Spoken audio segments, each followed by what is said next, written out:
Hey, Jacob here from ABC. In this video, we're going to go over some basics of rope grabs in general for high-rise window cleaning. So let's take a look. Now, it's important to note that we'll be covering some general concepts, but this video is for informational purposes only and is not a substitute for proper training. Any information we specifically cover on particular devices is accurate at the time of filming. However, you should always refer to your manufacturer's instructions for the most up-to-date information. So first off, what is a rope grab? A rope grab is really any device that you can put on a rope and in some way it will clamp down and have a way to stop. Now, certain rope grabs are also what we call backup devices. So not all rope grabs should be used by a high-rise window cleaner on their backup rope to catch them in case of a fall. But backup devices are a type of rope grab, which are the kind of devices you should be using if you're a high-rise window cleaner. That's the type that we're going to focus on in this video, and in general you should know that the industry tends to use the terms backup device and rope grab interchangeably. Now the first main thing to cover about backup devices is the difference between self-trailing and manual devices. Now, manual devices, such as the MIO rope grab, for example, have to be manually adjusted anytime you want to move them up or down the rope. So if I want to descend, I have to lift up the lanyard so that there isn't pressure on the device and let it trail down. And then when I come to a stop, I let go, and now it's locked in place.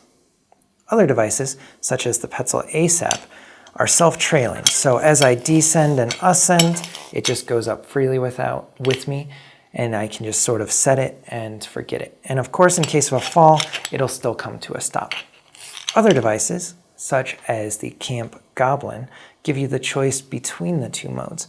Currently, I have it set in up-only mode, so if I'm ascending the rope or I want to set it high on my rope to minimize my fall distance, I can do that and it locks in place just like the manual device. But then, with the switch of a lever, I can switch it so that it's now in up-down mode, so it'll go up and down with me, and then it's just the flip of a switch again to put it back into up-only mode. Now, having self-trailing versus manual makes a difference in what length of lanyard you would find tolerable.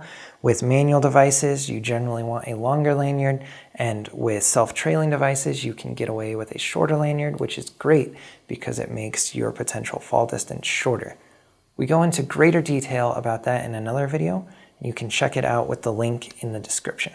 Now, each device has different ropes and different lanyards that it's compatible with. It's critically important that you use compatible equipment along with your device, both for safety, because using it with compatible equipment ensures it will operate correctly in case of an incident, and two, because of compliance.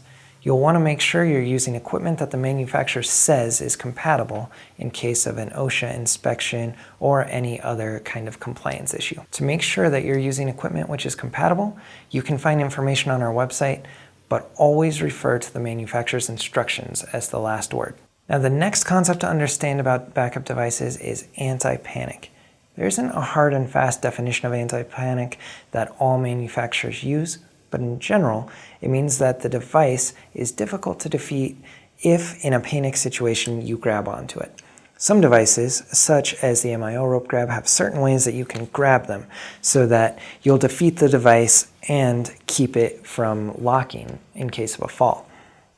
Other devices, such as the Petzl ASAP, you can grab onto and they'll still lock into place. In general, we would recommend that you don't grab the device itself while adjusting it because that increases your risk of defeating the device in case of a fall. It's almost always best to operate the device by adjusting with the lanyard so that in case of that fall, even when you panic and grab, you can still get it to lock into place. But as always, follow the manufacturer's instructions. Now, as far as certifications go, the one that most window cleaners care about is ANSI Z359. That is a consensus standard, meaning it's not legally required, but it's always easier to explain to OSHA why you're using ANSI devices than to explain to them why you're not in case of an inspection. If that's important to you, make sure to check out on our website and on the product itself if it's ANSI before purchasing. We go into greater detail about certifications on our general info page, including ANSI and some other ones. Make sure to check it out. There's a link in the description. So we just covered some basics about different backup devices and rope grabs and how they apply to high-rise window cleaning. There's a lot more to be said about this, and looking at the information page on our website is a good place to get started. There's a link in our description, so be sure to check that out. If you have any questions, feel free to drop a comment below.